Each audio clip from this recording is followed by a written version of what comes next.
Good afternoon. We're back. Well, we now have the 46th President of the United States of America, Joseph R. Biden Jr., was sworn in at about 11:49 a.m. this morning. So we're going to continue our reflections on the day of what this means to everyone in our area and Connecticut and New Haven County on just what it looked like and what it felt like and what your future looks like to you. And we'll see you in a few.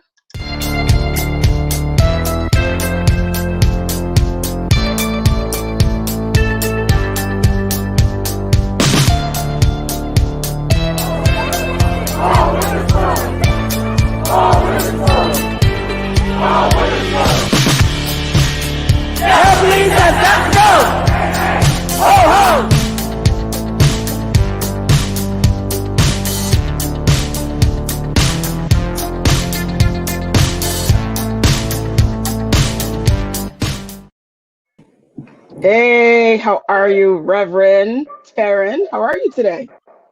I'm better today than yesterday, Rhonda. I bet you are. So am I. I definitely am better today than I was yesterday. I had no idea how good I would be feeling today. I mean, I didn't, I slept good. I was like, okay, this is good. Yes. So how you feeling? What do you think about, obviously we just saw Joe Biden be sworn in at about 11:47 this morning. And obviously Kamala Harris went first, the first Black and Southeast Asian female to be sworn into the office of Vice President of the United States of America. So what are you feeling right now? I am feeling a mix of just a almost explosive mix of feelings all at once. Honestly, there's just a mix of joy and relief. It's also, there's also honestly the anger is still there, and the frustration, but I would say relief, I guess, is the main feeling at the moment, and just a sense of awe at the struggle that it takes for people to be on this road to liberty in a country that does a lot, where there's a lot of obstacles to the freedom that is touted as being part of the fabric of our country. So I'm kind of overwhelmed. I could go on and on, but maybe you should ask me some more guiding questions, Rhonda. Well, I mean, I just think that today was a display of the resilience of the Constitution of the United States of America. I mean, I don't care what party you are on, or even you're not even affiliated with a party. What we saw on January 6th, was, the first time in our lifetime that we ever saw the Constitution really receive a real challenge and our democracy. But today it felt like it was like, a take back. It was a take back. We had a free and fair election. Yes, we did. We had a free and fair election. Everybody who whatever, legal challenges that were brought to the table were brought, and they were not, nothing was overturned in the courts. Yes. So there, today was a victory for democracy. I agree with President Biden that no matter what side of the aisle you're on, or you're not on any aisle. So, I mean, I just want you to talk, because I know you're a part of Common Cause Connecticut, which is a nonpartisan group just on voting rights. I mean, tell me about. Well, sure. And an image that's coming to my mind. Did you notice how Lady Gaga, when singing the national anthem, it felt different hearing the national anthem today? Did you notice when she looked to the flag and in the line about how the flag was still there?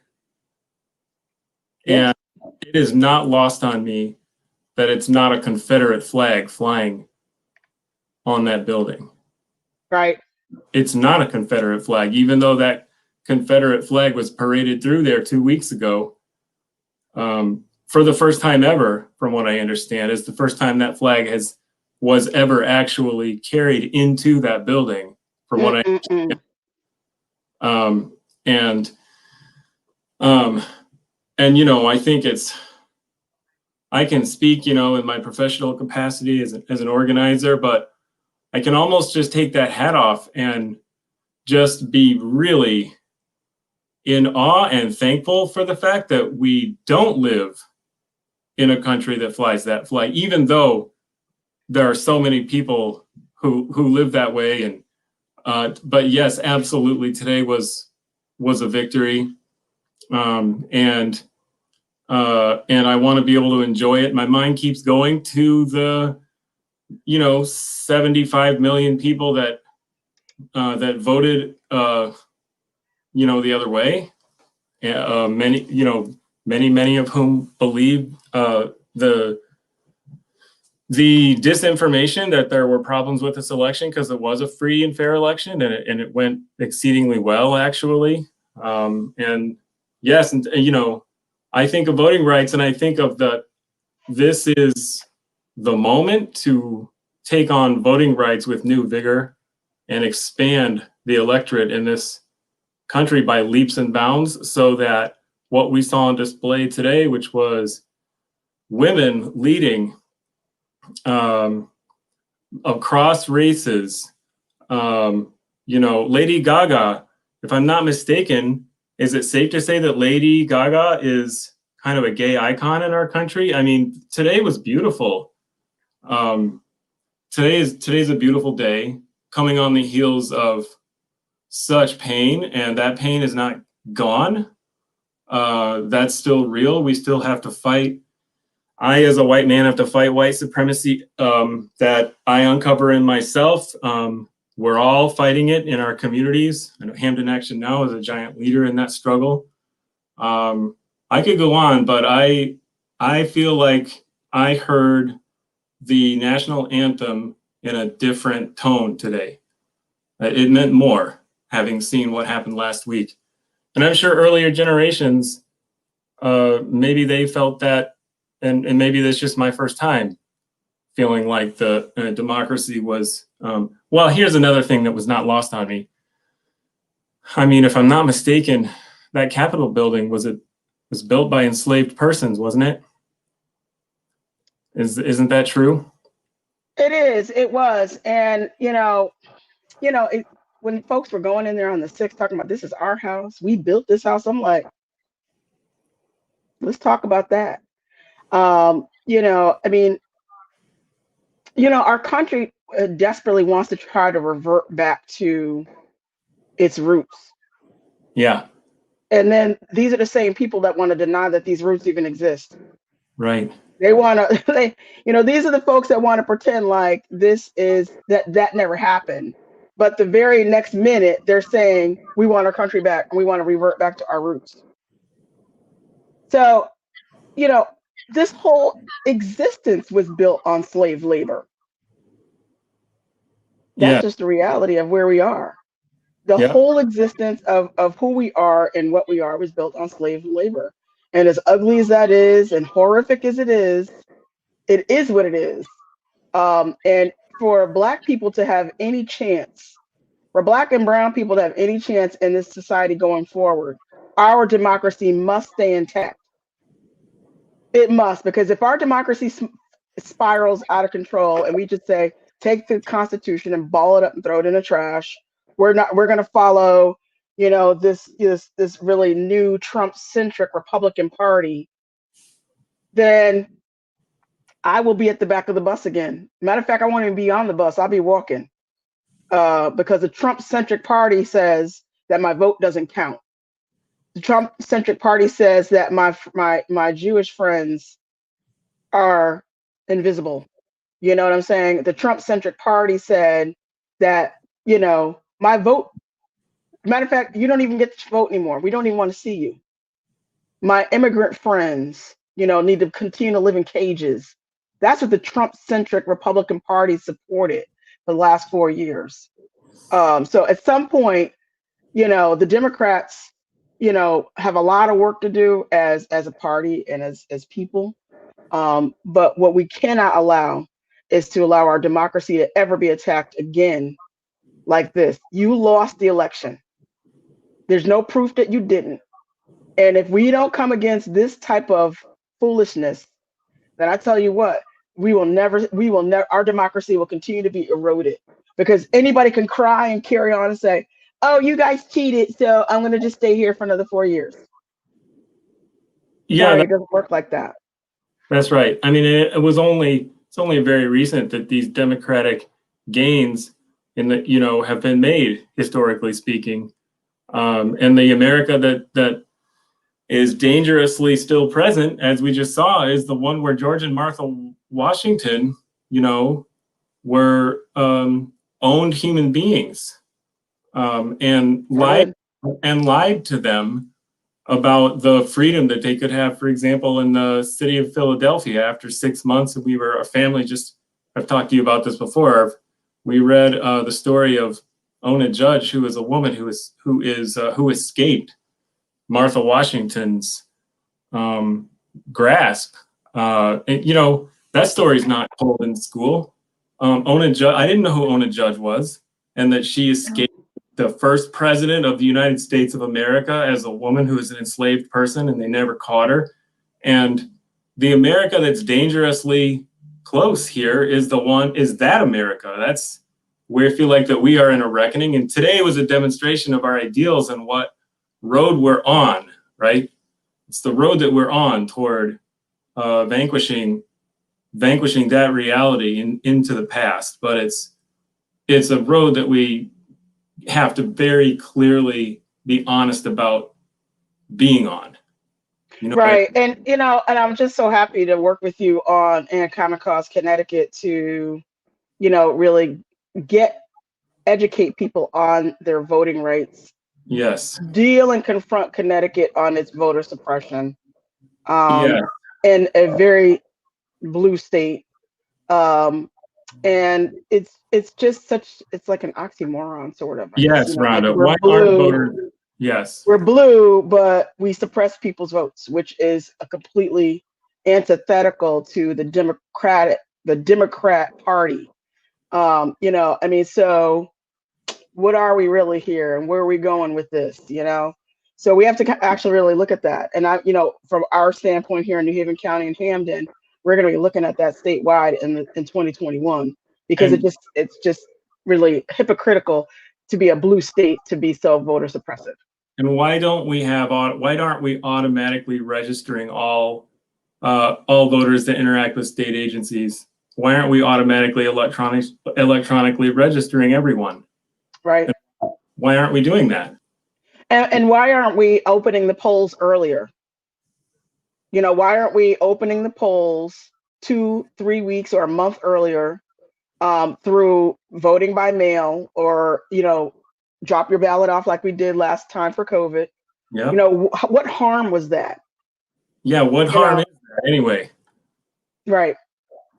So, these are the things that need careful discussion and careful review, because it's I hope it's not being done on purpose.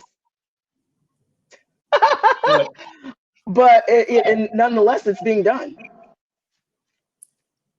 It's being done on purpose on the part of some, and on the part of others, it's kind of like I'm not aware of that. But it's our job to educate and make people aware that, for example, like in the state of Oregon, they only have 6% of their entire eligible voting population opting out of registration. In Connecticut, what if we only had 6% of all Connecticut eligible voters opting out of automatic voter registration? Now, does that mean they will all go to the polls and vote? No, it does not mean that. But shouldn't we take every single obstacle out of the path of every eligible voter in this state? Shouldn't we do that? Yeah. Yes, we should. And our elected officials need to make good on it. They say they support it. Senator Looney says he supports it. But where is it? Where is it?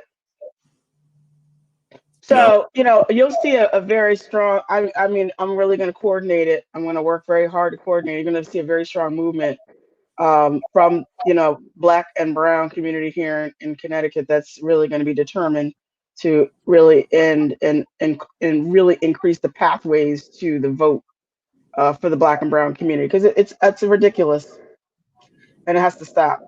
Well, yep, sure is. And these measures are headed to the Government Administration and Elections Committee of the legislature as we speak. And we are circulating still the letter that about, the organizational sign-on letter. We're at like some 45 organizations statewide. Yep. And really excited that there's a crew of leaders that you're coordinating to raise that up, because Senator Looney has a role in making sure that goes smoothly. And I know you'll be watching. Yes, I will. He knows I'll be watching too. As you do. He knows I'll be watching too, because it's like a little, it's just kind of like a 3-card Monty. We'll kind of give you these items, but in exchange for you giving us this. Pamela Moore Selders here, First Lady in Connecticut Moral Monday, said, "Here in Connecticut, we must deal with our friends, quotes, need to own us through their support." And I totally agree. It's like, the tokenism that has been used among Black and Brown people in Connecticut is ridiculous, and it's gone on forever. And that's but folks need to know that they can't be used as a token anymore.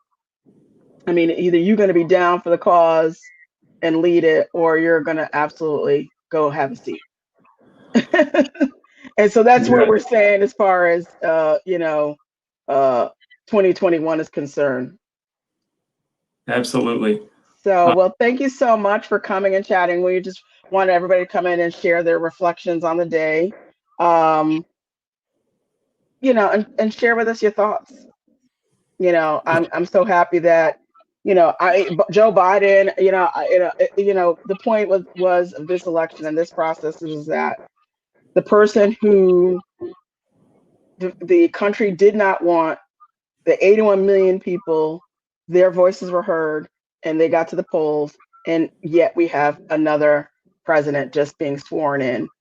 Whether Joe Biden does a great job or he does a horrible job, the American people spoke, and we wanted to change our current leadership, and we did. Yeah, absolutely. And Rhonda, thank you for being a leader in all things for justice and freedom and the health of our communities. Well, thank you so much. I'm over here talking to people and saying, guess what? Your time is next to come on if you're ready. Okay. So thank you so much. We're going to continue to work more and chat more about, trying to deal with this whole voter suppression here in Connecticut. I understand that Governor Lamont his concerns right now are wanting to tax and make cannabis legal and adding more taxation on gaming. So we're going to have to help him and also others in the legislature to prioritize the trajectory of their priorities this year. Yeah, how about voting by mail and early voting and voting rights in general moving forward so that we put these problems behind us? Right. And let's look at paying our legislators a little bit more than $28,000 a year, because then you might have people that actually want to run. Yes. Yeah, that's always helpful, because I don't know anybody who can live up to $28,000 a year unless you're independently wealthy or you have your own private business, so that you don't really have to live off that money, which is yet another form of suppression. It sure is. It sure is. You come to go be a legislator in the state of Connecticut, and it's hilarious that you only earn $28,000 a year. It's clearly, people don't believe it. I'm like, no, I'm dead serious. They're like, well, why is it so low? I'm like, sounds like suppression to me. Mm-hmm. If it looks like suppression, that's candidate suppression. Because the people that I've spoken to and said, you should consider running for state legislature. And they're like, oh, okay, I wonder what the pay is. I said $28,000 a year. And before I can even say my next syllable, they've hung the phone up in my ear. Right. Clang. So, suppression. That's All right. day long, all day long. So thank you so much, Thank and you, we will Rhonda. continue to talk more. Enjoy the rest Okay. of your day and continue to watch the coverage. I'm over here. I got the TV going here. I'm going to continue to keep watching myself as we wind down through the day. But Okay. congratulations on your new president. Oh, well, you too. Thank you. I appreciate it. Okay. Have a great afternoon. All right. Take care. Thank you. Now we're going to talk to the illustrious Brad McDowell from the Hampden Town Council, and we'll hear a few words from Hampden. We haven't really heard. I mean, I don't know. The Republicans don't talk to me, but I know that we've heard from Justin Farmer and from Brad McDowell on the Town Council. I don't think we've heard anything specific from Mick McGarry, but let's hear a few words of reflection from Brad McDowell. Hey, Brad, how are you? Hi, Rhonda. I'm doing well. How are you? I'm good. I'm good. So, what do you think about today? Did you feel like you felt the resilience of the Constitution of the United States today? It was certainly uplifting to see democracy upheld. That was certainly uplifting. It was certainly a relief. I think we all knew we were going to get here, but we weren't sure what it was going to take to get here. And to be here is pretty great. That's awesome. You know, as a Black person, just for me, we all talk about how the things that aren't going well in our country and whatnot. But if our democracy starts to break down, what else do we really have? I mean, people list, we have folks getting knees in the neck. George Floyd held him down, killed him in broad daylight. Then you had Rayshard Brooks getting shot in the back twice. Jacob Blake, God bless Breonna Taylor's mother and her aunt and her family, because the blessed woman was laying in her bed asleep, but I believe that what today represented is, we have to continue to hold the Constitution up as an example of how we have to hold people accountable, and if we don't have that, then what else do we have? Right. It is the most basic building block. And you're right. It is incredibly important that it remains intact for everything else to be something that we can work towards. Yeah, so what's going on with you in the town council? I would, like I was saying before you came on, I really haven't heard anything, like no formal statements or videos or posts or anything from like President McGarry or whoever, and that's fine. I mean, they probably didn't want to share any moments of reflection on it. And they're welcome to call. They all have my cell phone. They could text me if they want to kind of come out and say something today. But how do you feel? What do you think the direction of the town council is going in regards to, some of these issues in our town? Obviously, with regard to, our budget issues, and we're going to come up on another budget session. The police accountability, and things like that. I mean, just you don't have to get anything specific. I just want to hear how you feel, because local politics is more important, I think, than federal politics. I mean, we can all go out and vote for a president, and it's exciting, but you need to vote for a group of folks for the Board of Ed. You got to put council members in place. You got to put mayors in place, because those are the people that you can pick up the phone and say, "What are you doing?" Right. Those are the people that live on your street. You have direct access to them. And in regards to your question, what is the council doing, or what is the direction of the town? On a good day, we're stagnant, and on a bad day, we're shooting ourselves in the foot. And it's unfortunate to watch that unfold. Councilman Farmer always says that elections have consequences, and certainly the election of 2019 was no different. And we voted in who we voted in, and we can see those results right in front of us. And those who attend the council meetings, they see who votes how, you know, and you like to talk about, you know, I know you were mentioning the Republicans before, you know, the Republicans like to, you know, talk about being the dissenters, but the fact of the matter is that Councilman Farmer and myself have, you know, a stronger no vote record than any of the 3 Republicans on the town council. So, you know, it is unfortunate to see the rubber stamping that's been maintained. In regards to recent events, the council president did make a statement last night. He did come out and disavow, you know, the terrorist attack on the Capitol. Oh, great. He did. However, actions speak louder than words. And when you do things like make statements saying that racism is a public health emergency and something we must combat directly, but then you don't ever follow up on a resolution acknowledging, you know, a police shooting that never should have happened, was completely avoidable. Those actions to me speak louder than words. And I'm sure you have your own feelings and thoughts on those. So I don't want to belabor the point, but to me, those actions speak louder than words. And words are all well and good, and they are important, but they need to be backed up by actions. And as far as town leadership goes, they just haven't been. Well, you know, it's a shame. You know, we're going to have to take Hamden by the hand. I'm sure you're aware of the Hamden Crime Watchers page and various other groups in Hamden that are divisive and use all types of really kind of scary language. And they get very upset when we talk about it. But, you know, it needs to be talked about. You know, we continue to hire, you know, folks, you know, folks of color don't seem to get jobs very often in the town of Hamden. We don't seem to get, it's very difficult to get a lot of representation on like the zoning board and the police commission. And it seems to be, you know, wrought with cronies and things like that. So, you know, and I always hear about the firemen. The fire department seems to have, you know, it just seems to be an exclusive club of people here in Hamden.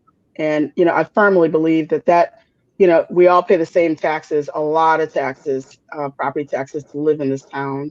And I'm hoping that, you know, that in 2021, the town council will begin to look at items that are important for all Hamden residents, and really begin to operate outside of a vacuum. And this is exactly what we're looking at today. I mean, when we had a president who operated in a vacuum for 4 years and excluded so many different sections and sectors of people, this was what happens. I mean, we have a new president, and we had them. I think they said our country is more divided now than it's ever been since Abraham Lincoln. I don't know about that, because I mean, yeah, but was anybody around during the 1950s and the 60s when our ancestors, the ancestry that walked up before me, you know, tried to bring equality in our country? We were pretty mad about it. I mean, everybody's pretty mad about it. You know, we didn't have social media, so you just had to go walk up in somebody's face and get up in their face and say, I got a problem with what you're trying to bring to the table here. So, you know, I don't know if the town of Hamden is ready to go to that next level, but I'm ready. I'm going to continue with the challenge, and I know you are as well. We're all going to continue with the challenge to take the town of Hamden to that next level of really understanding that you need representation, diverse representation in its leadership, as well as that represents the town. Yeah. And, you know, I think what you said at the beginning, and you touched on it again at the end, is key, right? That diversity and representation, the fact that town boards and commissions and the council and the board of ed does not look like the makeup of our town, right? There's not a single department in this entire town that looks like the town, right? And that's a major problem. It is. It is. And I remember when we were reelected, speaking about myself, reelected, some of us were elected for the first time. One of the things that leadership came in and lauded about was the diversity on the legislative council. And I looked around and there were 3 Black individuals on a council of 15 people. There was not a single Hispanic or Asian person. It was, for the first time in Hampton's history, a majority women on the legislative council, and that's great. That's fantastic. But there's still other populations that make up, at this point, almost a majority of Hampton, and who aren't being heard or represented in an adequate way. And so that representation is critical. And like you said, it's so critical, right? It's not just on the council. We can have representation on the council, but if we're still putting people on planning and zoning and inland wetlands and, all of these other regulatory boards and commissions and even the advisory boards and commissions, that leaves a big hole in terms of representation. And so it is so critical that departments, boards, commissions, the council, the Board of Ed, all start to look a lot more like what the makeup of the actual population of Hampden looks like. And until we get there, I'm not sure that we're able to have a meaningful conversation about, until all those seats are at the table, I'm not sure how meaningful our conversations can be about that kind of progress.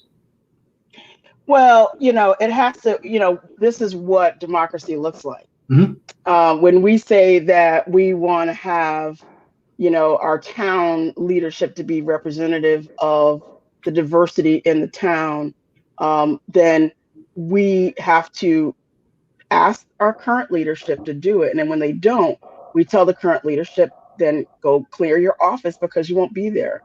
These these jobs as elected officials are not, they're just not someplace to show up and Right. like you're just entitled to be there. You've been selected based on our democracy to be in these seats. And if you can't bring us what we ask for, then we will get somebody else who will. Yep. And at some point, you have to get to that point where you can no longer be gentle about these conversations. They have to be very strong conversations. And then you have to go out and rouse the voters to go in and elect new leadership and hold the new leadership accountable. So it's really simple as that. I know everybody gets all upset when I say that, but it's simple as that. It really is. It really is as simple as that. And I wish more people watched the council meetings. I really do. Because there are some telling moments in those meetings. And I know that sometimes they can be long and sometimes they're not that interesting, but they are important. They are critically important. And it's sometimes the smaller decisions that council members have to make, or the statements that council members make at 11:30 p.m. on a Monday night, right? That are the most telling. And so, I wish more people paid attention to those. The one thing in particular that came to my mind when you were speaking was the concerted efforts by certain members to reduce the amount of time we spend doing council business. We have 2 meetings a month. Even if they go to midnight, we're still talking about spending, something like 10 hours a month on council in terms of actually being in the chambers making decisions. That's not a lot of time. And to be an elected official and to turn around and tell the people who elected you, who appointed you to represent them, that 10 hours a month is too much time for you to be spending in the council chambers, even electronically, as we've been doing recently this year, last year. That to me is a signal that person doesn't belong in elected office, that they don't have the grit or the tenacity or the will to represent their community in the way that each community deserves to be represented. So that's one thing in particular that stuck out to me is when folks are making concerted efforts to make council meetings shorter, that stymies conversation, it stymies debate. It makes sure that we are having fewer conversations, and that the conversations that we do have are less substantive. And the people who suffer for that are residents. Right. So be mindful of that, because 10 hours a month is not too much to be asking of the people who asked for your vote. And I also think that it's absurd when you go to these meetings and you're, when they first they ask you what's your address. First of all, why would you want to announce your address at a public meeting? A, and then B, you go to a meeting and in the middle of it time, so what I've been suggesting all along is that we need, legislative listening sessions. Yeah. Where if a person wants to stand there and talk for 30 minutes, or somebody wants to talk for 2 minutes, just not a time to try to throw in public comment during a meeting. We got 15 minutes for public comment. How could you have 15 minutes for public comment? It's not possible. It's not. That is not a democracy, people. It's not. It is not. And it is absurd. Yeah. And I will say, right, when there are evenings when there are a lot of people who want to speak, and not everyone can stay up until 11 o'clock on a work night. And so, right. We hope that people are reasonable and respectful, and they get up, they say what they have to say, they, put in their 2 cents, and they allow other residents to come up and speak. There's not a lot that requires a 10, 15, 20-minute speech up there. While we understand that people are frustrated and upset, and reasonably so, but at the same time, there have been concerted efforts made to not allow people to speak at all, and that right, yes, it's not appropriate. It's completely counter to what we're supposed to be doing and to the process we're supposed to be defending. And so I think we have an obligation to figure that out. They're saying that the new system that they're implementing, Civics Clerk, will allow us to have and receive live input in March. That's not good. It's good. It's progress, but it's not soon enough. It should have happened a month ago, right? Other towns. That's a whole year since you guys have been on lockdown. Right. Other towns figured this out. Maybe they got Zoom bombed in March, but by mid-April, they figured it out. And they've been receiving live input since, right? Whether we're talking about our own Town of Hamden Charter Commission, whether we're talking about charter revision, that is, whether we're talking about New Haven Council, right? The state government, they've all figured it out. They've all figured out how to allow the public to come in for public comment while making sure that things are secure enough not to get Zoom bombed or for other attacks. So It's possible at this point, and what it's been for months is just a choice not to get it done. Well, I find it also amazing too that how little people who complain about the violence and the crime in Hamden don't attend the police commission meetings. Right. That's another one.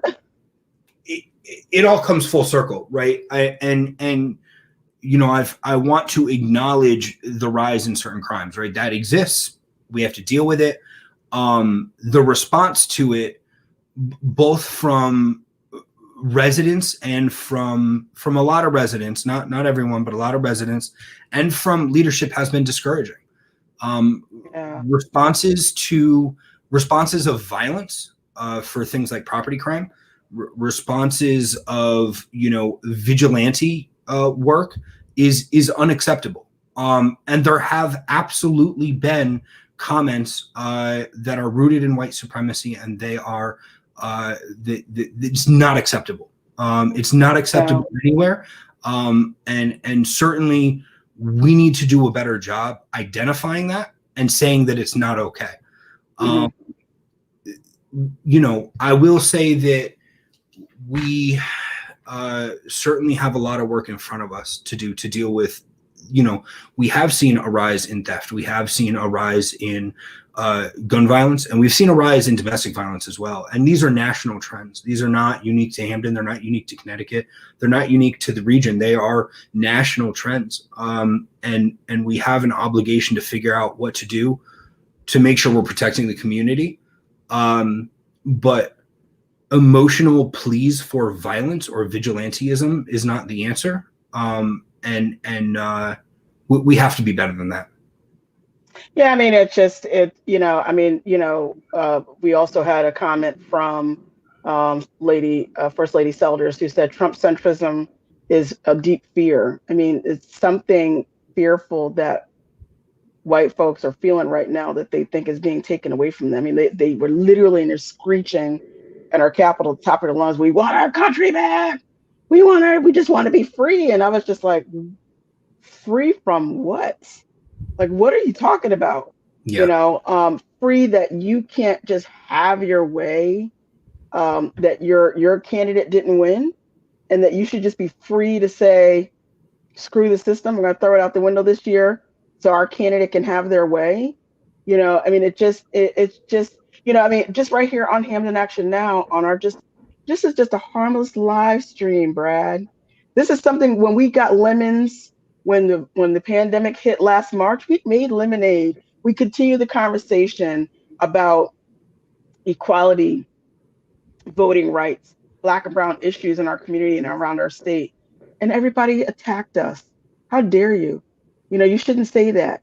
You can't call us white supremacists. You can't call us this, you know, and you don't have the right to say that. I mean, it's just, we're back to this is our platform here is the First Amendment.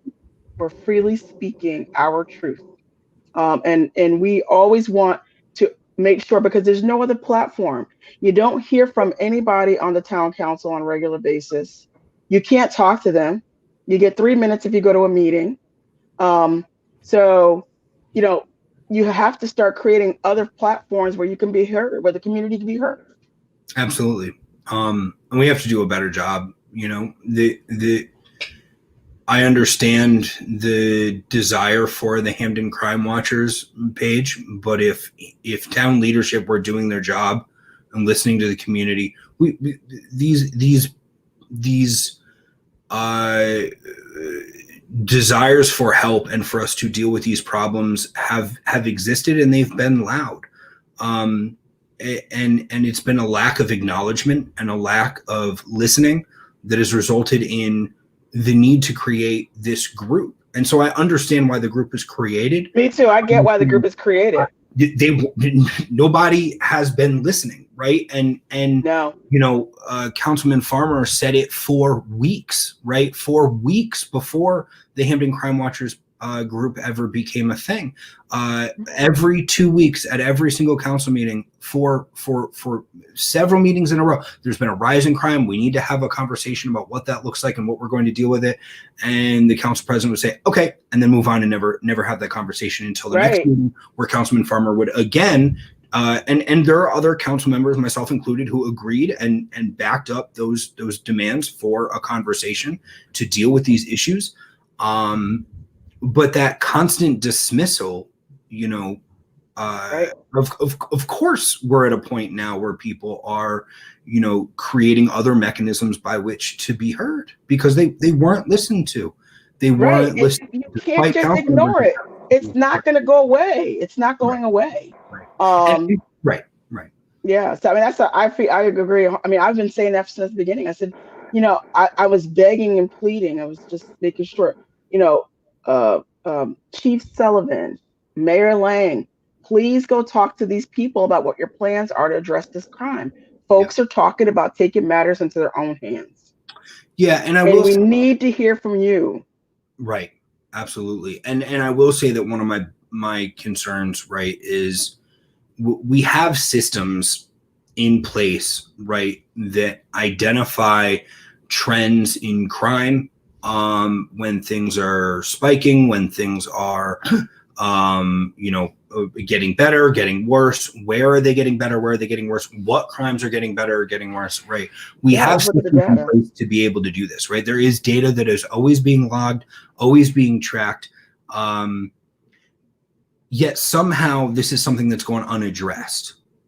And it seems as though folks all over town will point the finger at the council, will point the finger at the mayor, will point the finger at, every which way, right? Parents not paying attention to their kids, pick away, the finger's been pointed, and most of those points are fair, right? If you're going to point the finger at the council or the mayor, that's probably a fair point.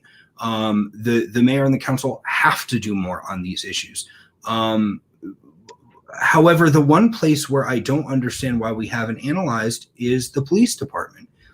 And you know, the fallacy that they have received reduced resources in recent years. That's just not true. If you look at the trend in the police budget, it's not true. Right, it has gone up. The reduced positions that we're talking about were positions that they added in. Right, they were never positions that there were a few positions that were vacant. There were additional positions that were asked to be added into the budget that had never existed prior. Those were eliminated, and then there was a redundant position that was top. You know, it was up at the top. And we do have a fairly top-heavy department if you look at other departments of comparable cities and towns, right? And so, you know, we do have a top-heavy department, so we reduced a little bit of redundancy up at the top, but that individual, it trickled down and ended up adding a patrol officer to the ranks. So what I don't understand is we hear all these cries about, you know, reduced resources to the police department, which just, again, is a fallacy. We being the council, I voted against it, but gave them a $35,000 drone that was supposed to go, right? That money was supposed to go to COVID expenses, and we decided to give them a drone, $35,000 drone. Right. So the fallacy that they've received less resources, right, is not acceptable. So why? It just, you know, and it undermines the feeling of safety when you have your own people in an apartment responding to calls and saying, well, I didn't get here fast enough because of Councilman Brad or Councilman Justin reduced our budget. That is just patently not true. Absolutely. And it makes it impossible to do our job, right? And you know, when I first became a councilman, one of the first things somebody said to me was never cut an education budget. Never cut an education budget, because the letter will go out to all the parents and they'll say, your students are going to need to buy all their own books and crayons this year because Councilman Brad McDowell wants to cut our budget, right? And then you're going to have a bunch of angry parents at your throats. And you know, that was just sort of the political advice that was given to me by somebody who sat next to me my first term on the council. And what I found was true was that existed almost exclusively for the police department, is that you cannot scrutinize things like overtime or pensions or you know, other expenses like a $35,000 drone, right? COVID expenses going to a $35,000 drone. Speaks to the fragility of the police department. Right. Because even when you mention these things, people get all testy. Right. What? And we need to be able to have those conversations. As the fiscal authority of the town, we need to be able to have those conversations. And yet we are constantly, you know, any conversation you have, any scrutiny that you do, any analysis you do is inherently anti-public safety. And so, you know, I would really ask the police department what they've been doing to continue to address that rise in crime. They shouldn't need overtime. This is the most basic responsibility they have. So hopefully we can continue to have that conversation. Well, you know, thank you so much. You know, we'll have more conversations about this as the months go by, especially as we get into the budget season of this year, which is going to come up. I'm sure they're already starting to roll that out shortly. Yeah. It definitely needs to be looked at, needs to be talked about. Yeah. I can text, you know, Chief Sullivan at any time and say, listen, do you want to chat more about, you know, some of these items that I have, you know, that we, you know, Hamden Action Now wants to talk about with regard to public safety and other items. I mean, I'm also working on a group right now to talk about even revamping the 911 system. So if a call comes in that appears to be for mental health response, that we can get a mobile crisis unit respond, as opposed to even having the police come. This way, you know, mental health is not being criminalized. But these all cost money. And so when we talk about defunding the police, which everybody thinks is bad language, I'm not saying defunding the police. I'm saying find a way that all these little budgets, like this budget, the police budget, and various other budgets where we have some fat, we can take that out and fund a mobile crisis unit so we don't criminalize mental health issues. You know what I'm saying? So Yeah. these are just some of the ideas, but if we could just get people to calm down and listen, if we can get the leadership and the citizenry to just calm down and take a breath and understand we're not attacking your police or your safety. We're saying we need to look at budgets and find ways to address other items um, out of those budgets, not defunding the police. We're not taking away your cops. We're not taking away anything. We're saying, if the police are in there, and I've spoken to Chief Sullivan, he'll agree. They are not psychiatrists. They are not psychologists. They are not these folks. So we need to have professionals in place. And so when 911 call comes in, they do the staging on who do we send to this call. Is it a mobile mental health crisis unit or the police, or do we send both? But we cannot continue to criminalize domestic violence, and maybe domestic violence to a certain degree, but mental health is a big problem. Mental health, homelessness, addiction. Homelessness, addiction, So, those are all issues, right? and if you ask one of the patrol officers on the street, that's not what they became a police officer for. No. They don't want to be responding to those calls. It's not safe for them. They're not trained for it. It's not why They're they not became an trained officer, for it. right? So it's in everyone's best interest that we reassess what we're spending overtime on and Yes. and reallocate those funds to meaningful responses to those issues. And I know we were supposed to come on to reflect on the inauguration. I appreciate. No, I know I could go all day, but I'm gonna let you go. Yeah, I Thank you, Brad. I know there's a ton of relief today because Trump is no longer in the Oval Office. The work begins today. The work of undoing that damage begins today. So I hope people aren't falling asleep. That's my reflection. I agree. Politically and socially, there's a lot of work to be undone. And we just got the ability to start doing that work today. So looking forward, I hope we're able to get a lot done. Thank you so much for coming by and chatting with me. Thank you, Rhonda. We'll talk more later. Thank you. Thank you again. Today, now we also have Karima Mickens. She is on the Hamden Democratic Town Committee.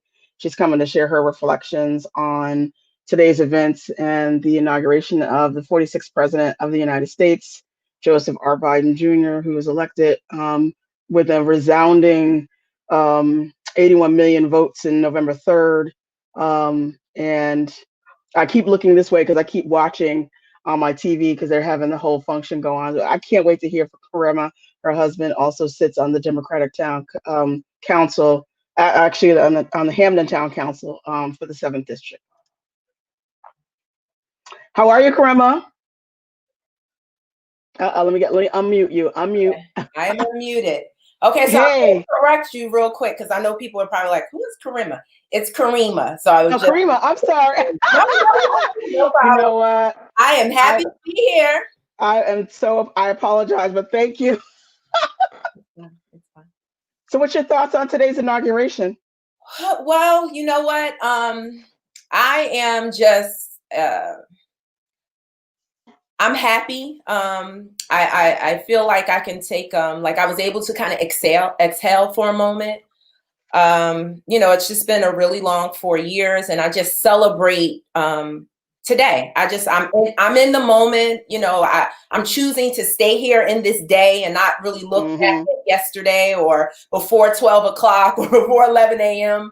Recognizing that there's work to do, but just in this moment, I am proud. My vice president is a Black woman. Like, this is just dope. How about that? I'm just really ecstatic. Can I have Nancy Hill join us? She's also on the DTC. I'm going to have her join us as well. Hey, Nancy. I just want to invite you ladies on. You know how we do on the town committee. We had to talk about this. It had to be talked about. It's just too much. Let me unmute you. Are you able to unmute? Because I want to make sure I can hear you. Oh, I'm sorry. There you go. Hi. How you doing? Look, I'm, like Karima said, you can exhale. I mean, I am full. I'm just full of just joy. I said it's a jubilant day. just proud to be, you know, a Black woman, and just, you know, proud to just see that did you all hear the glass breaking earlier? Bam, bam, bam! I heard it. Right? So, you know, Woo. it's momentous. I mean, I've been glued to the TV. I'm watching CNN, so Yes. the celebration is still continuing. So Yes. I know. I've been over here like I'm over here live streaming, but I'm going like this the whole time because I'm kind of seeing what's happening. I'm so I'm so proud of you, Nancy, and you, Karima, for Ellis Pack and the work that you're doing. I'm so proud to know you, thank and the you. work that you're doing, and I'm so proud to work with you and stand with you on the Hamden Democratic Town Committee, because it's Black women. All right, it's us, and your pack and your work in education, Nancy, and what we do here at Hamden Action Now, to, when we're given lemons, we constantly are making some awesome lemonade. We got thrown this COVID crisis Yeah. right after we got, literally a week after we all got sworn in or won our election to be on the town council. And I was like, all right, we got to find another way to continue the conversation. Um, Well, and right. I mean, for me, if not for another Black woman who got in my ear about, the work that needs to be done, and how, she recognizes that, there's a lot of work to be done, and that we have to do this together. yes. I probably would never ever have thought about, running, in an election. Well, Yeah. I have now Tracy Bowens just wants to join us. I know we're having our girl moment right here, but we love him too. Hello, ladies. Hello, ladies. How are you? Hi, Tracy. Good. How are you? Hey, How's it Tracy's going? Everybody here. feeling good today? Yes. Absolutely. I I was mean, listening to you talking back. I was listening backstage to you all talking, and I agree with you 100%. Sisters have done some work this cycle, right? And not just in the presidential election, but look what you did in Georgia. Yes. yes, Absolutely. yes. And I agree with the work you're doing in the Elephant, Karima, is Yes. amazing. So Absolutely. congratulations to you all, to us all. Thank you. Yes, Yes, to us thank all. you. I mean, the democracy, even though I know Black people continue to be, treated differently in our social, but as far as the legal authority, we take it back through the ballot and who we choose to select and elect as our leadership.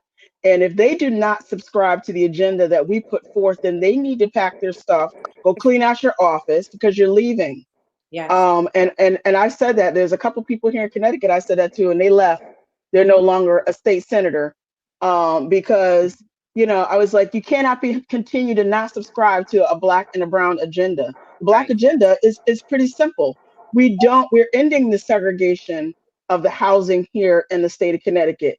Oh, it's not segregated because that's illegal. Yes, it is. We're still dealing with the effects of it in our communities.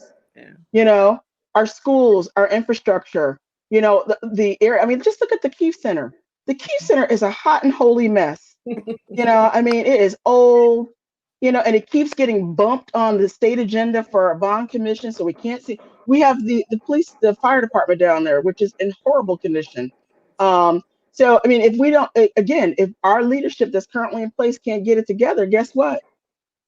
Yeah. Y'all can go on back home. The power of the people and the power of the ballot. I mean, I think that's what I think for me when I reflect on today, that it just reminds me of there's hope, right? Like, we don't give up. That's just our people as it is, right? We're just, we continue to find ways and to show up. And what I'm reminded of today, whether it's national or local, is the power of the ballot and making sure that, everybody's included. So my hope is that we get, as we look at local elections that are coming up, just being so impressed and encouraged by what we saw from a national perspective, to see that, be able to do that locally, right?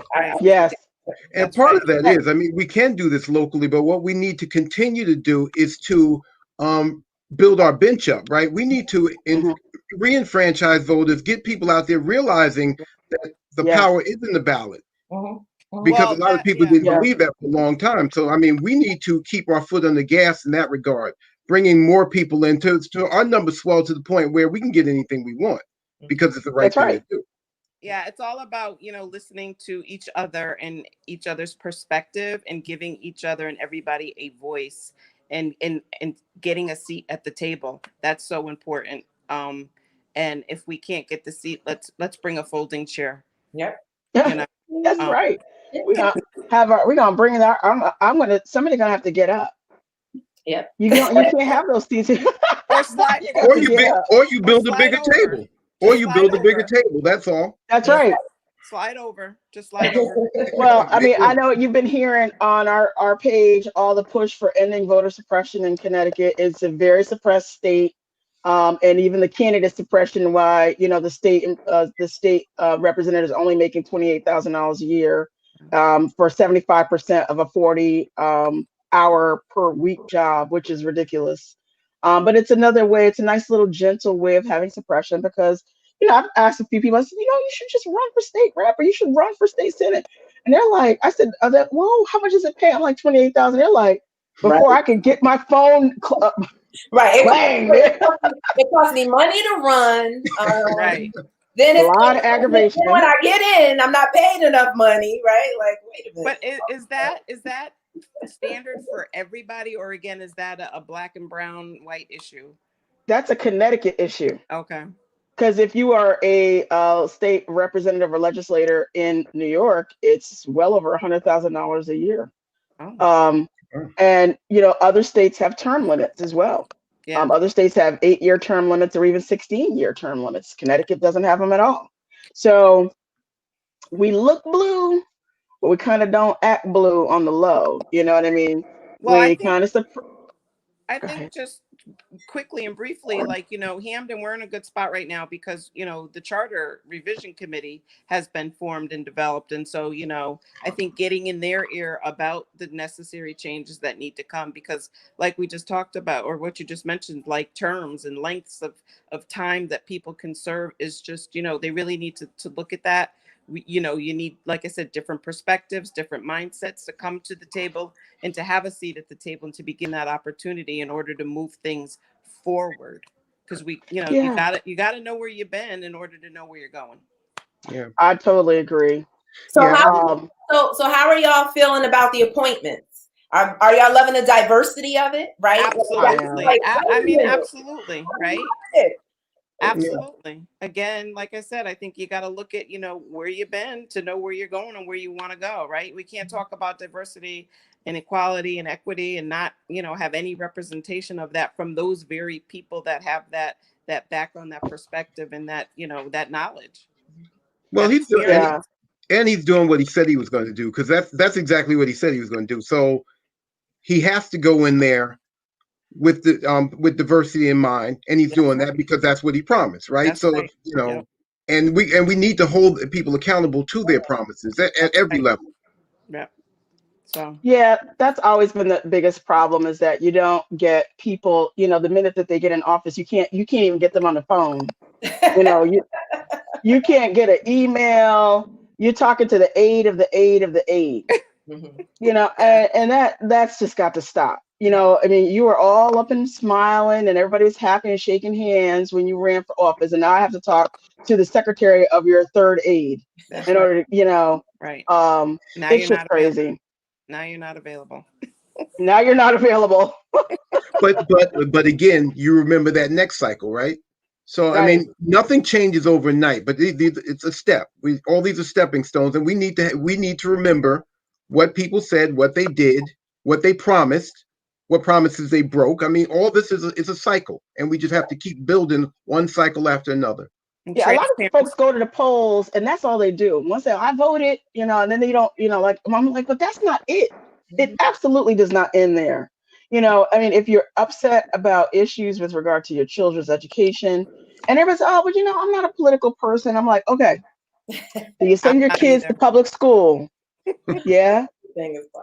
Do you ride around in a public street every day? Yeah. Have you had any interaction with a police officer? Do you have to call and follow a police report? Yeah. Okay, so you're a political person. Right. Yep, you really are. You don't know it, but you are. Oh, and by the way, do you pay property and income and state taxes and federal taxes? You pay that? You're a political person because you're paying for services. And you Right. should get your money's worth. That's another thing that's incumbent upon us that are in positions, is that we have to educate people, Right. That's right? right. Because a lot of us came to this late. That's Or right. we might have been the same person you're talking about saying, it doesn't affect me, or I voted, I've done my job. But no, it's more than that. And Agree. we've taken civics out of school, so we don't teach this anymore. So it's a bigger burden on those of us that know to educate those that don't. Right. Yeah. And Mhm. surround yourself with those people that can educate you. You Exactly. know, Did we lose you? I think your audio just went out. oh, I'm sorry. Yeah.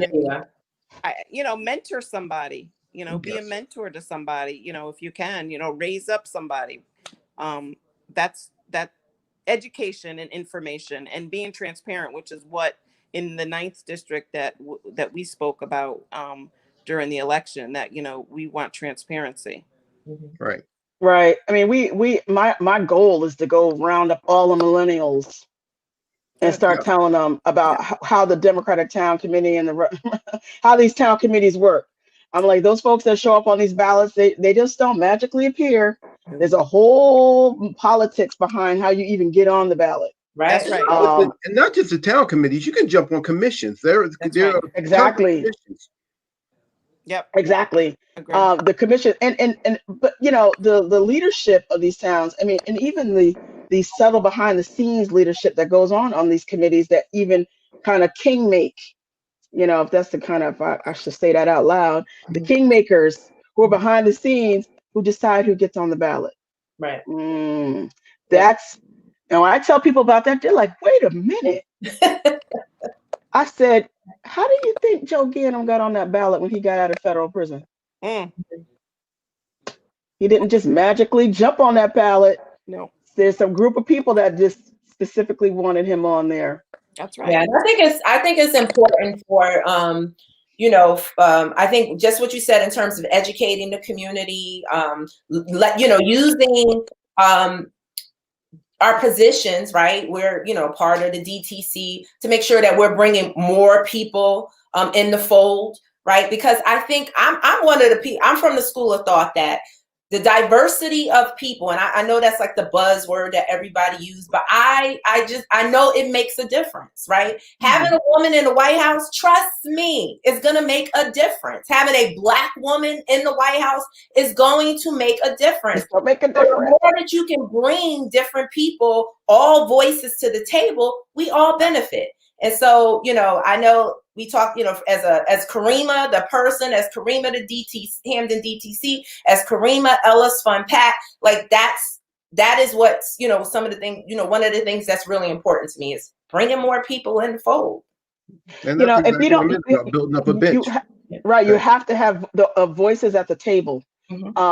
I mean, I am invited to, various meetings around the state of Connecticut to talk about, this whole tax reform that we want here in Connecticut, because we got 17 billionaires, and them billionaires made $2 additional billion in income since the pandemic became a thing back in March. So I don't think it's right that they pay the same tax rate that I do. Mm-hmm. Yeah. So when we come to these meetings and people say, "Oh, but we don't want it to sound like just another urban ask, like the urban communities, Bridgeport, Hartford, New Haven, Waterbury, and New London are asking for money again." No, listen, y'all wasn't asking for money when you came and redlined our communities. Right. Yeah. Everybody gets all tight. People get all flushed. Right. I'm like, well, great information to know. That is great information to know and to have, and that's part of the conversation. But I wish I can stay with you all longer today, but I need to go. Celebrate the AKA sister. Yes. Right. My story. Thank you so much for talking with us today. Thank you. Take care, Nancy. It's a D9 movement. Okay. Yeah. All right, Nancy, so much. Thank you so much for coming and chatting with us today. Thank you for your words. Part of the thing is, so when you tell those stories about redlining, redistricting, things like that, it's part of the narrative that they don't understand. And by they, I mean the enemies of progression, right? They look at it as you're asking for a handout or you want something unfair, but we don't tell actual stories. I mean, I found it incredibly offensive that 1776 report came out on Martin Luther King birthday, no less, or rather No the day less. we celebrate. Yeah. And in it, it's trying to reframe stories that we say again. I said slavery's okay, right? Well, saying, well, America was on the cusp, but was one of the leaders in abolishing slavery. No, we were one of the No, last. they were not. Exactly. So there's a lot of stories in there. They take quotes from King, but only take half the quote, right? So it's misinformation, and this is what we have been combating for a long time. There's two sets of facts in this country. We need to tell true stories, and so when you go and say things about redlining, that like, okay, I get it. But right now, no, that doesn't happen. We need to continue to have these discussions where these communities that were redlined are reinvested in. They were disinvested. I will always break it down to dollars and cents and money. These are the same communities that paid. We all paid the same amount of money in taxes and whatnot, and we just want our money back. And I understand that people have been saying integration, which has been great. But when you get integrated into these communities, they don't want you there. Your kids, and even to this day, I was a part of a community where when Black and brown people moved in, people start putting fences up and fencing in their yards and fencing it all out because, they needed fencing because they were scared. And I just think that at some point we need to have these discussions where okay, fine. You don't want us in your community, then give us our money back and we will rock our own community over here and we'll be just fine. But it's been the de-investment of the money, the same money that was collected from us, but to grow and build your education and your infrastructure. We need that back because we need after school programs. We need substance abuse clinics and programs. We need mental health programs. We need programs of, to deal with the urban trauma that folks have had to deal with for the past 200 years. So I'm going to jump in just 1 second because I got 3%. I keep looking like I have 3% left on my computer, and my cord is in the other room, and I'm going to have to jump off anyway. But thank you, Rhonda. Yeah. I appreciate it. I love the work you're doing. Love to come back and have conversations at any point. Thank you for always being so inclusive and supportive. And see you later, Tracy. And I'm sure I'll jump on throughout the day to listen to the conversation. We're gonna have an extended conversation at 8:00 tonight. Okay. I'm gonna be with Alderman Darrell Brackeen. We're gonna talk more. So you can either come and join the studio again, or you can just watch us on our pages. Awesome. And we're going live on Hamden Action Now, Black and Brown United. We even have a YouTube channel that we go live on now as well. So you're growing it. Love it. Yeah. We have a lot of people saying they don't want to join Facebook. So I said, okay, well. So right now we're streaming live on YouTube at the same time. So we're doing it all time. Very nice. All right. Well, you guys take care. All right. Thank you. Right, take care. I'm actually not going to stay much longer either. I'm still in the middle of a work day, but I want to echo what Karima said. The work you're doing is fabulous, and I love how you're growing this. I think you're onto something, and it's incredibly helpful to the community what you're doing.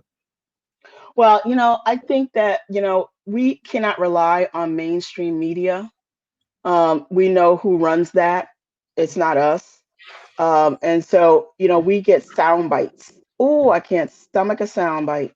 Where you just get a clip here, you get a clip here, and they always have the clips, going a certain direction. And then, that becomes the end of the day discussion. And I've always, I'm not even a media person. Media is all driven by corporate dollars. You know that. So if your interests align, then you're fine. But if they don't, then another story's told. So you're right. We need to tell our own stories, and that's why a network like yours is important. And it's local. And it's local. And and you don't when we kind of use this kind of platform, it doesn't cost money. So it's not like somebody can say, "I'm taking your funding because you said this." Yeah. We've already had people on our page say that, Hamden Action Now needs to be defunded. I'm like, well, guess what? There is no funding involved. You said Mishnikov is next. Okay, there's no funding involved. So, I mean, that's the beauty of social media platform is that you can basically, I mean, it could be a weapon too. I mean, we saw how social media kind of radicalized this It is, but that's why you have a responsibility as well. You have a responsibility of being truthful, and Right, if nothing else, you bring truth. It may not be right. a truth that everyone's comfortable with, but it's a truth. Right. And So that's really why, we always went online and do a few things prior to the COVID crisis, but we really turned this into a platform after COVID because we wanted to continue these community conversations, but keep everybody safe. And now and then we thought it was going to be a short-term thing. We are like, oh, when the pandemic's over in, March or April or we're June or coming up on a whatever, year. Yeah, we're I coming up on a know, full like, year. It's this is the crazy. new platform. I mean, this is the way we all communicate is via internet and social media. So I'm very happy. And I told Sean Grace, our fearless leader, this morning, I'm happy that we're able to continue to have a platform for Hamden Action Now, the Democratic Town Committee, and other, very progressive groups in Hamden to have an opportunity to talk, and New Haven now too, because we also have a lot of folks from the New Haven activism groups like ULA and Black and Brown United Hmm. Hmm. and various others to come on and have a platform because why And not? exchange ideas, build resources. I mean, it's about growing. It's about Right. growing and building it to the point where it's all inclusive. It is. It is. So I am so happy that you were able to come and chat with us. Well, thank you We for had, the invite. And again, to echo Karima, congratulations and keep it up. And congratulations to all of us today, right? But yes, we still got a lot of work to do, and we're aware of that. We know that. yeah, And this isn't the end. This is the beginning. yes. I'm really proud and honored to stand with you on the Hamden Democratic Town Committee. Likewise. And I'm looking forward to more stuff getting done. Hamden's got a lot of work to do just right here in our own little town. And we're just not going to stop until we can get some progress. So And we thank you will. so We'll get much. there. Thank Thank you. you so much. We'll be All talking right. more. If you want to come back on later on this evening, just send me a quick If not, text and I'll. I will at least be listening in. Yes, yes. All right. Thank You you. take care. You have a good afternoon. Bye. So this is where we are, everybody. We are about what? About 2.5 hours into our new administration of the inauguration and the election of Joseph R. Biden Jr. as our 46th president of the United States. He's a Democrat from Delaware. And his super rockin' vice president, the first Black female Southeast Asian descent vice president of the United States of America. We all heard that glass ceiling. I heard it. I heard it when she had her little hand up and she was like, raise your right hand. And she was like, yeah, here is the glass ceiling breaking down today. So, she does give us all hope that, you can be a leader in your community and a leader in your country.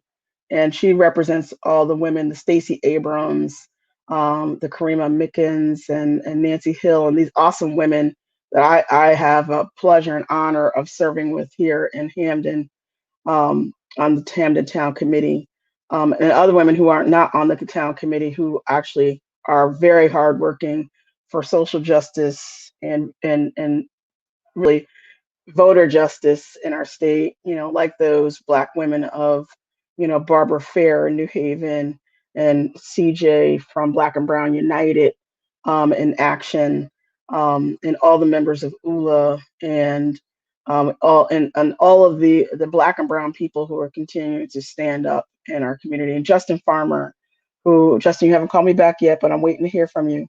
But we're very excited today to see that our democracy held up despite the attack on it.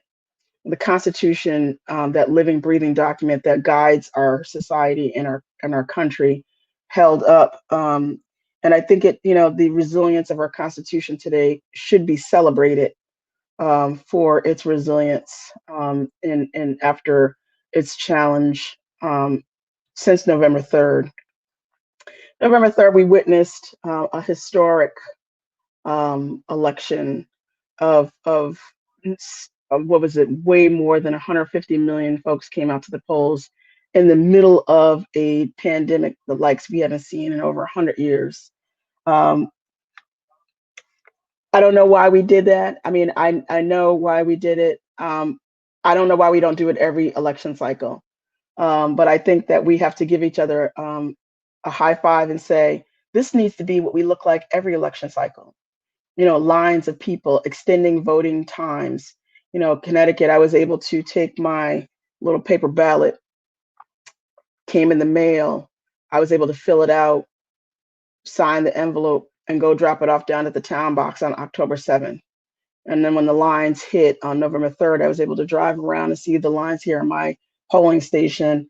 And they were down the street. You couldn't even get into the parking lot for the people who still were determined to go out and vote in person.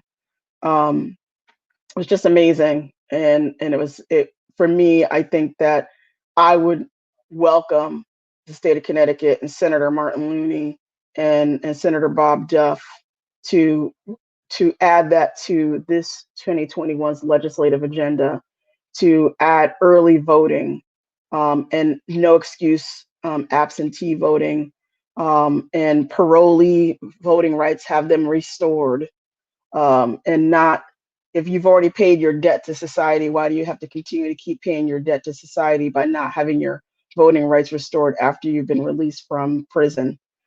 Automatic voter registration. So if you interact on any way with any kind of state agency, you are automatically registered to vote. I stood out on at the Keefe Center here in Hamden on November 3rd to hand out literature for the Democrats who were running. And at the end of the day, there were so many people who were running to the door who had not had to they ran in. It was like maybe 7:45, and the doors were locked in this building. And then they had knocked, and somebody came out, let them in. Then they went in and found out they weren't registered. Then they had to run back down to, I guess, the city hall to vote there. And you know what traffic is like trying to get down Dixwell Avenue at that time of day. I don't know if they ever made it, but you know, it was disenfranchised for these people not to have already been automatically registered to vote. Um, and you should just automatically be able to be registered. We have CJ in New Haven who ordered a ballot by mail and never showed up. So the Saturday before, she had to go wait in a line in a pandemic and stand out there. She wasn't handled very well, trying to get her absentee ballot over there from the town clerk's office in New Haven. These are all episodes of voter suppression here in the state of Connecticut. It's not just, oh, I'm overworked, which is what Vera Morrison said. You guys don't understand. We're very busy. That is your job. You are the keepers of our democracy by making sure and ensuring that everyone's vote is counted and done in a diligent manner. And so to complain about being so busy in the midst of the most important election of our lifetime is just sounds like bureaucracy. It's not bureaucracy, it's democracy. So when people have to come out and they want to vote and they need to get an absentee ballot, or they want to put their ballot in the mail, or whatever, records need to be meticulously kept. People need to be welcomed and have their documents easily handled and welcomed when they are bringing in an application for an absentee ballot, or if they are submitting it. We also have to talk about the really meager salaries that the Connecticut state legislators are paid, $28,000 for 75% of a 40 hour per week job. So the state of Connecticut just gingerly says that you should just be able to live off of $28,000 a year, or be a person that's either independently wealthy and doesn't need to live off of the money, or have some type of business that you can live on. Well, that weans out a whole slew of people if you are one of those folks. When are we going to stop having wealthy people run our town and our states and our government? You know, why do you need to be independently wealthy to be an elected official? It's really absurd. So, you know, we have to continue to, you know, really fight these invisible forces that prevent people from getting to the polls. And lastly, in my rant, my little monologue rant here, we have to look at term limits in the state of Connecticut. It is absurd for elected officials to be in office for 30 years. That just is an absurdity, and it has to be dealt with. Um, these folks in these positions are very well insulated and the suppression that is designed for them to be insulated in. And I have a lot of friends. Well, I think they're my friends. They're probably not gonna be my friends after today, but I have a lot of people who are, benefiting from these not having term limits in the state of Connecticut. But it's absurd. You should make room for new and fresh voices. It's not a sin, and it's not being mean. We need to have new voices to the table. So I want to tell you who's coming up next. We have an awesome person named Mel Medina from the Connecticut ACLU who wants to share his thoughts and reflections on the inauguration today and our election that just happened and just where we are. Hey Mel, how are you? Hey Rhonda, how's it going? Good, good. So how are you feeling today? Hopeful or feeling despair or relief? I mean, I feel like it's like everything, right? I mean, in part, a deep sense of relief, especially the way the Trump presidency ended. But that relief would feel fairly shallow if we're not confronting the biggest challenges that this country faces outside of COVID-19 itself, which is white supremacy, racism, misogyny, all the forms of supremacist ideologies that are really sit at the root of who we are as a nation. I think about how different our historical roadmap sounds when you frame it in terms of white supremacy and the domination of other cultures and peoples, which is the founding of what America is, in that the realization of our democracy, the thing that we're doing, the thing we're fighting for, is to systematically undo the harm that people have experienced for centuries and decades. And often I find myself saying stuff like that, and it's kind of like a Debbie Downer kind of vibe, right? Because it's like, there's harm, but it's real. This is the world that we live in.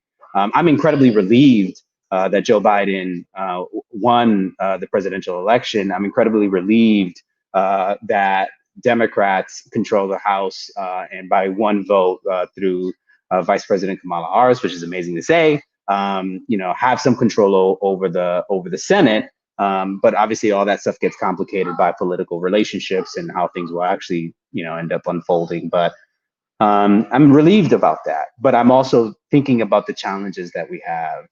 The fact that an incoming president names white supremacy, I think, is significant.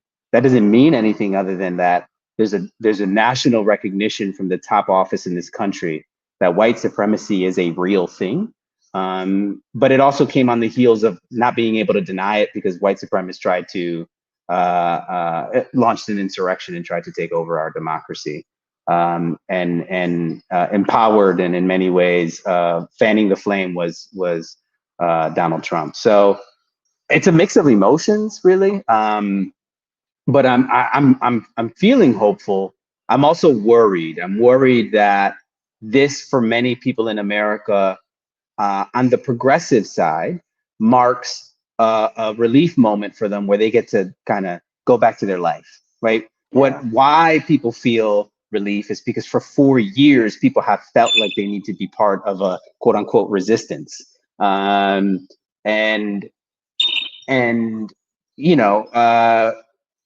If people go back home and go living their lives, then the work of justice is not done. We have to undo the legacy of Donald Trump and all of those harmful policies. And that's not even getting at the core harmful policies that existed that predate Donald Trump. So there's a lot of work to do. And what's critical for people to understand is that work has to be done by an effective political coalition that cannot just be people of color. It has to be our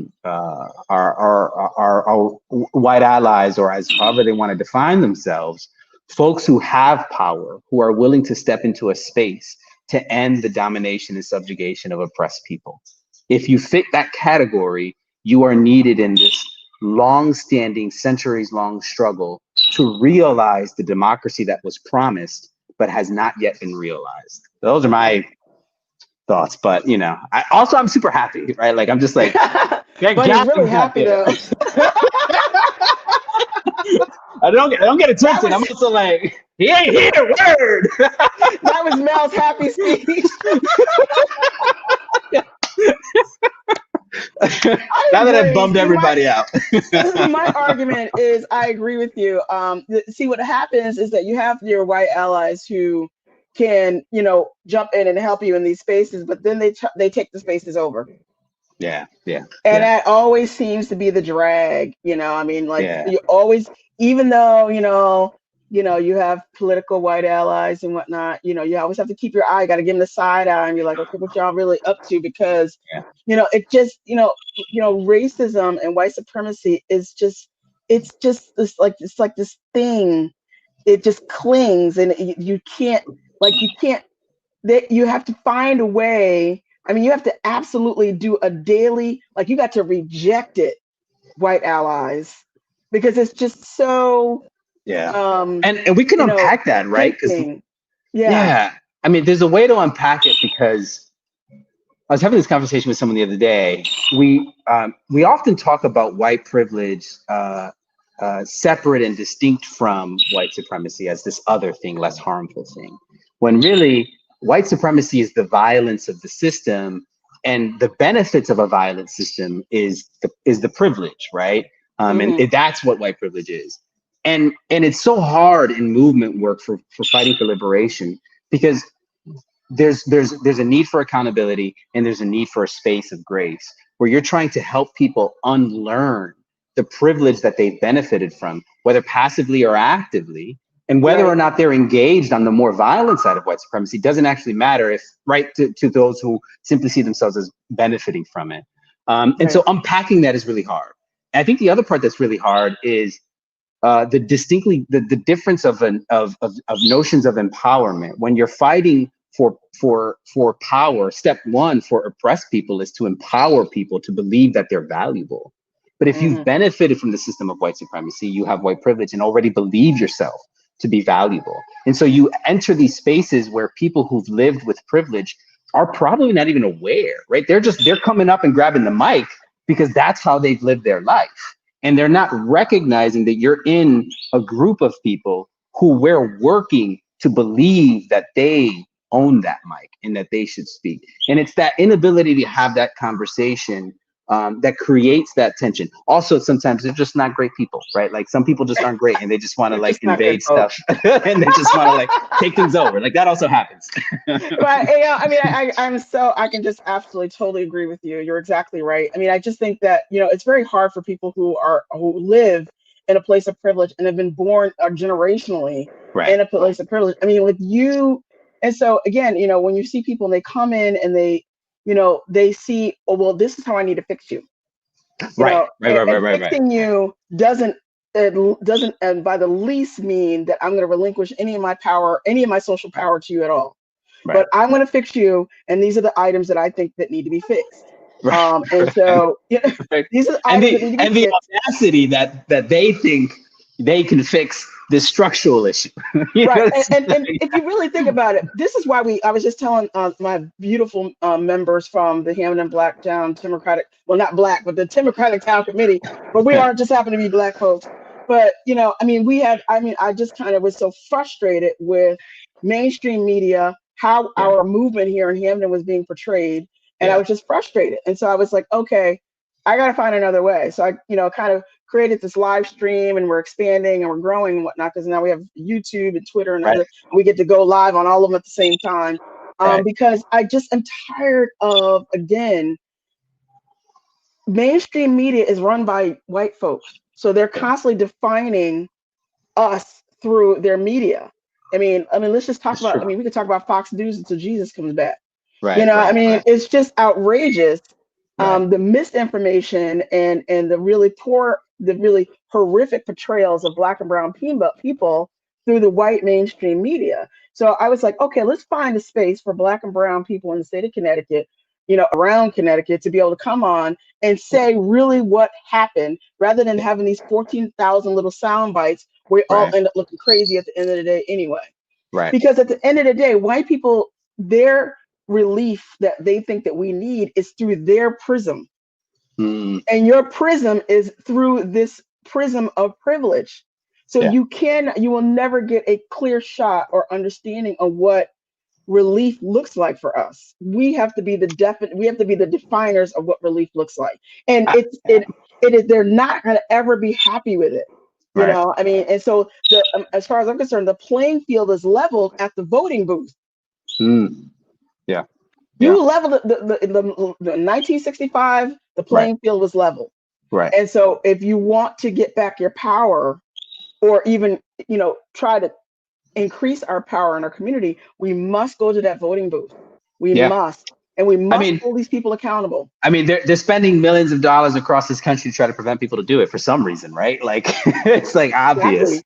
Exactly. I think there's so much to unpack there too, right? Because I think all too often in these conversations, especially now that anti-racism is like this popular thing, right?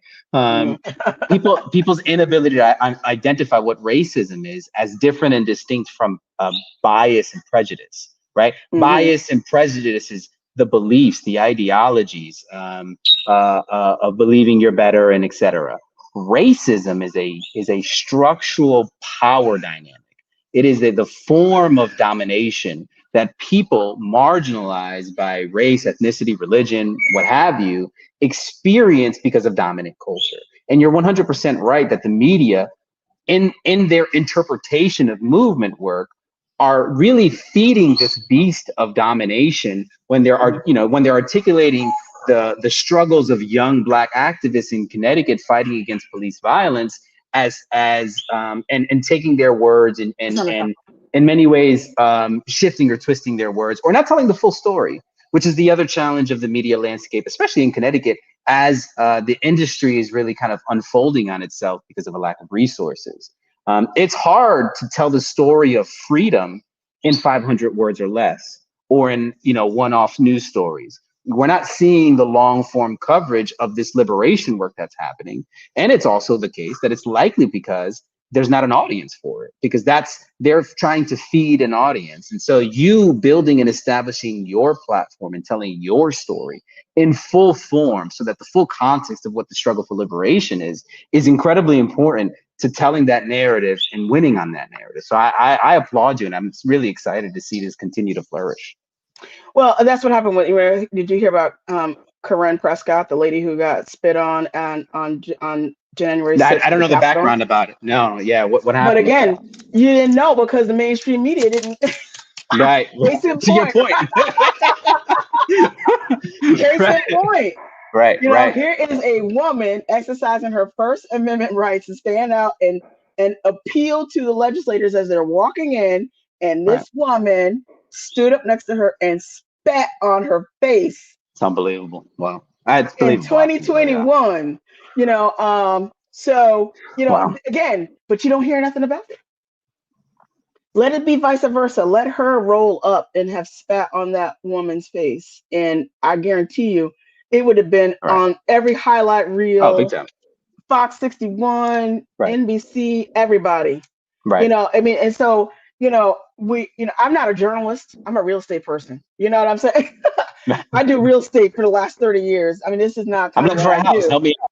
If you're looking for a house, I can put you with a really good realtor. I've been in affordable housing. I've been trying to house low-income people since 1993. Yeah. So you know what I'm saying? So, but this is something where it's new for me, but it's something where we all can come together. Like at 8 o'clock tonight, I'm gonna have like a whole come on in for awesome. Whoever wasn't able to get in today.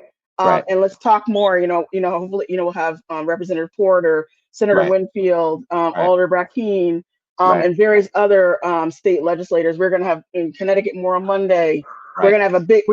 And guess what we're going to do at 5 o'clock? We're going to have a virtual and physical press conference at the Teddy Hall in New Haven, where we will be able to roll videos of support around the state for what happened with. Listen, we got to make lemonade. Right. We got to make lemonade, Mel. So I believe you. I'm just happy you're able to come, and we will continue to have these discussions. I will continue to have folks come on, and we will ask the hard questions, and we will have the hard discussions because they have to be Good. had. We Yes, cannot stop. absolutely. Absolutely. So I'm just, I know you're quietly, you're passively happy right now. I see you're just, this is the happy Mel. I mean, this is this is the happy Val. I'm excited because ACLU is going to be rolling out a 100-day ask for President Biden. We've got a number of things in Connecticut that we need to be doing and pushing Governor Lamont on. People are hurting, primarily people of color. I think I read a quote once that said, when America gets a cold, people of color get the flu, right? Like things impact our communities in a very different way. And I am a little concerned about the calls for unity because what are we unifying around? Are we unifying around the value of Black life? Yeah, I'm down for unity on that. Are we unifying about respectful culture and disagreeing peacefully and not roughing around the edges around things that make us feel uncomfortable? I don't want to unify around that. I really want to push our elected officials to feel the heat, to fight like we have to fight on behalf of people that need help. So if that's the unifying message, I'm down. Other than that, I'm not really interested. I think the unity. I believe the unity calls for the white folks that's trying to overthrow our government y'all are get your people. Right. But Governor Lamont has said that we need to have a new, more fair tax structure in our state. Absolutely. I mean, we got 17 billionaires living here in Connecticut. I'm sure primarily down somewhere in Fairfield County. That is a disgrace that, we don't have, a steady flow of rental assistance, especially now in the middle of a pandemic. We don't have, we have people who had to go to work, couldn't find anywhere for their kids to go while the schools were closed, and had to come out of their own pockets to pay for childcare. Why didn't you extend, care for kids for those folks who couldn't go, had to go to work? Right. 100%. I think, again, in the same way that the popularity of anti-racism in a way worries me because I wonder whether people know what that means. I feel the same way about equity, because equity is not a win-win scenario. Equity is about fairness, and fairness requires some people to pay and other people to pay less. In the example, in a tax structure example, right? So it isn't every, there's an infinite amount of resources and everybody just wins. Equity is saying there's a finite number of resources, and these resources need to be divided in a way that's fair and equitable according to the needs and harm that people are experiencing. And sometimes I hear people talking about equity like it's like everyone just benefits. And that's actually not true. And that's not really what equity is designed for. It couldn't be in our economic system. What we're really talking about is there are haves and have-nots, and the haves have too much and the have-nots have too little, and we need to balance that out. So the haves will have less. And again, when we talk about unifying and what unity means, if everyone's unified around that idea, I'm down. Let's do it. I just worry that it's more of like an Instagram catchphrase than an actual understanding of what we're really talking about, in terms of like actually giving people the resources they need, and those resources are actually coming from somebody else. Right. And you know what, like you always said, like First Lady Pamela Selders just said, they often use Black and brown and indigenous people to do their bidding. Which, let's not talk about, we got a whole session on the sellouts. The sellouts have really done some real damage here in the state of Connecticut. Yeah. Sellouts have made our towns and our streets unsafe for Black people, because they won't call out what they know needs to be called out. Right. And I always tell people all the time, they're like, "Oh, Rhonda, can you come sit on this commission with us? Can you collaborate?" I'm like, "Sure, but I don't, I'm unapologetically Black." Right. So I'm not going to, right. If you're going to start talking about, urban ask and, all these little, coded buzzwords and things that have been used in our political culture since the beginning of time here in the state of Connecticut, I'm going to be like, right. Can we roll that discussion back? Because you're going to do what we came here to do. We're going to have recovery for all, we're going to actually have recovery for all. Right. You know, we're not going to create a fund or a department or a resource in which Right. your friends and whatnot now have jobs to Right. administer programs that never get administered. Right.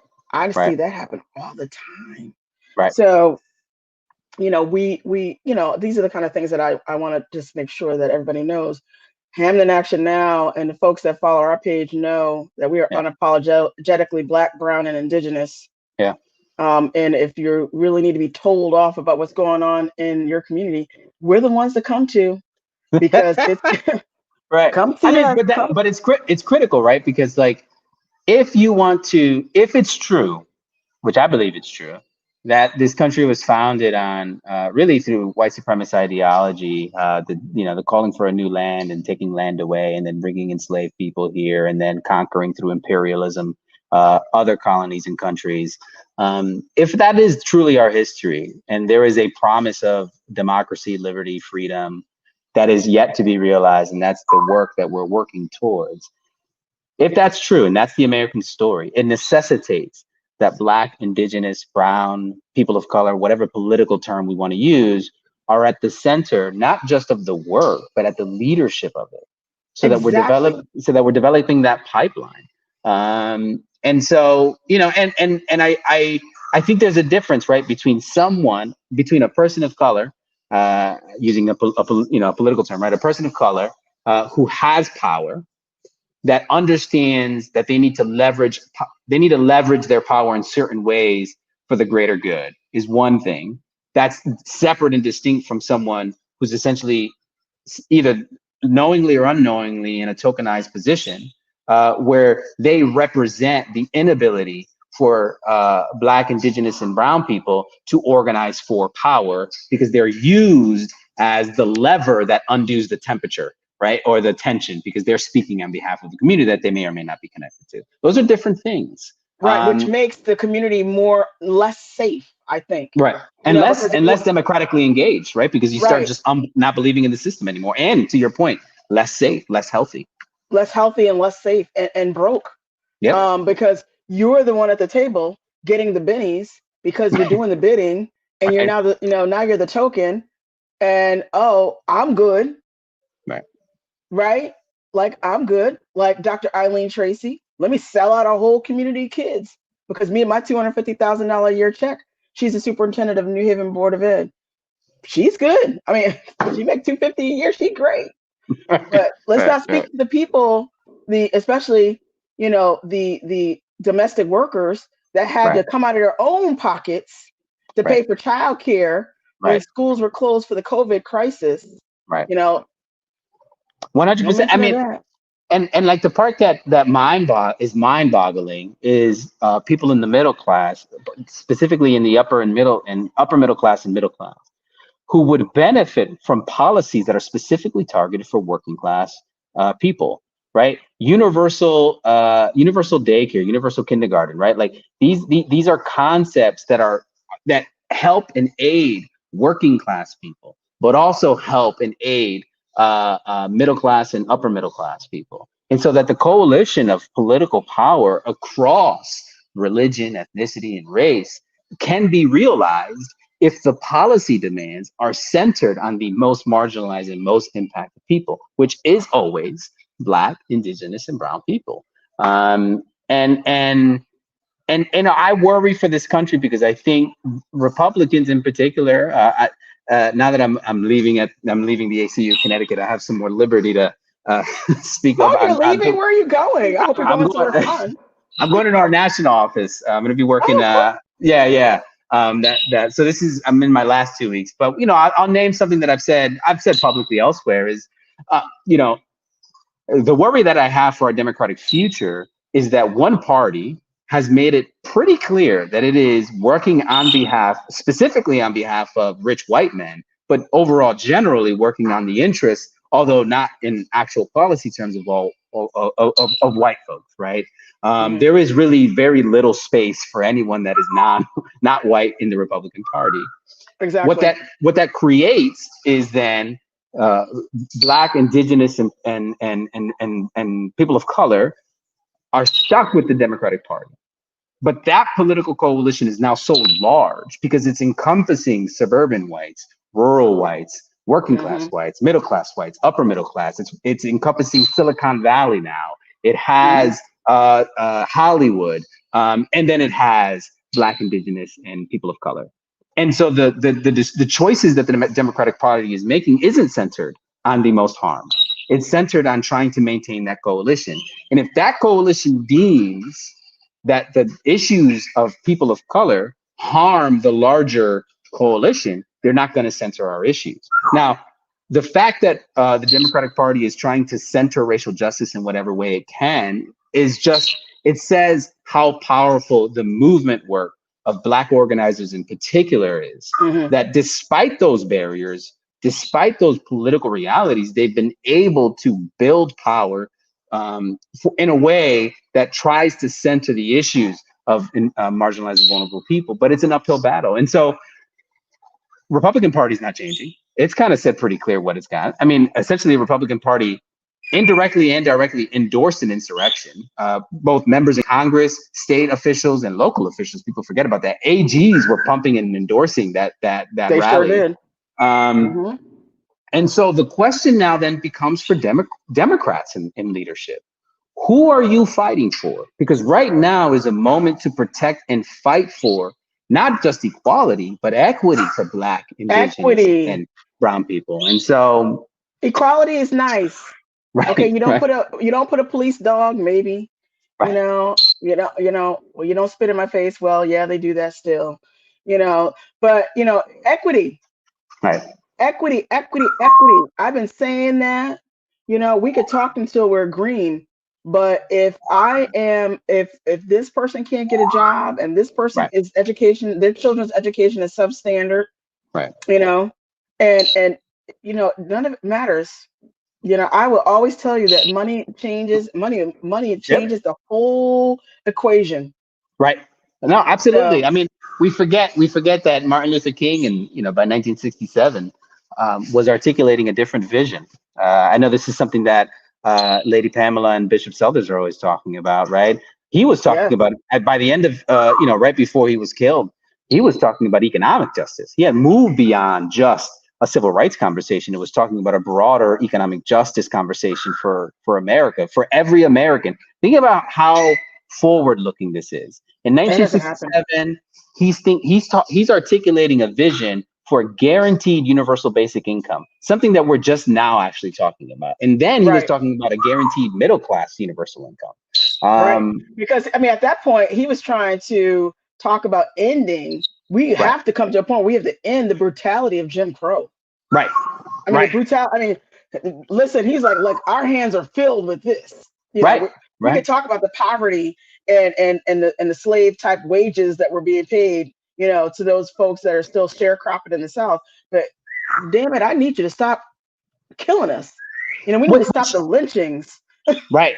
And to me, like, that's the most powerful message of what he was saying in his latter years, is the realization that economic power is what ends harm, right? Because a people with money is a people that is organized and they have organized money.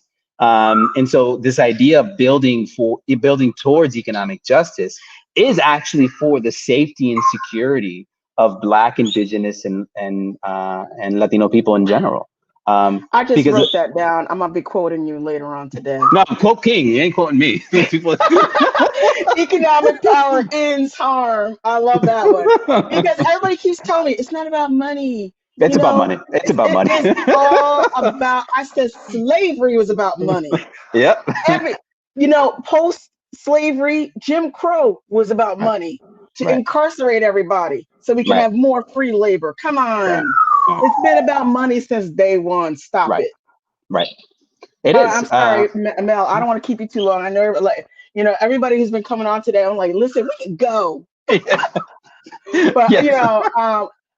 I'm just glad you had me on. Are you going back? Are you gonna move? You're gonna move away? You're gonna be So down here? I'm local. I'm staying in Connecticut. I live in Hartford. I'm going to stay in Hartford for the next year. So ACLU, our national office is closed because of COVID for COVID, obvious right? reasons. Okay. So I'm working remotely through 2021, and even then I intend to work in our New York office, but I'll be a Connecticut resident, so I'll be a loud voice. Even louder now because some of my filters removed now, not working actively within an within an advocacy organization in the state. I'll just be able to say whatever Well, I so want. that means I'll be able to talk to you some more. We're going to talk some more, Yes. right? Because we Sounds have good. some more things we need to talk about. So, Sounds good. congratulations on your new Thank you. president. Yeah. Go celebrate. I thought you were congratulating me on my new job. I was like, yeah. No, My president. congratulations on that too, but congratulations on your new president. Yeah, I mean, I'm gonna have a shot and just celebrate and then get back to work. Awesome. All right, awesome. take care. Well, you have a great afternoon. You too. All right. All right, guys. Thank you. We're going to take a little quick break, and we will be back shortly with some more really great speakers around the country. We have an awesome, great speaker coming in from Virginia to talk about her reflections on today's events and the inauguration of the 46th President of the United States. So stay tuned. We'll be back shortly.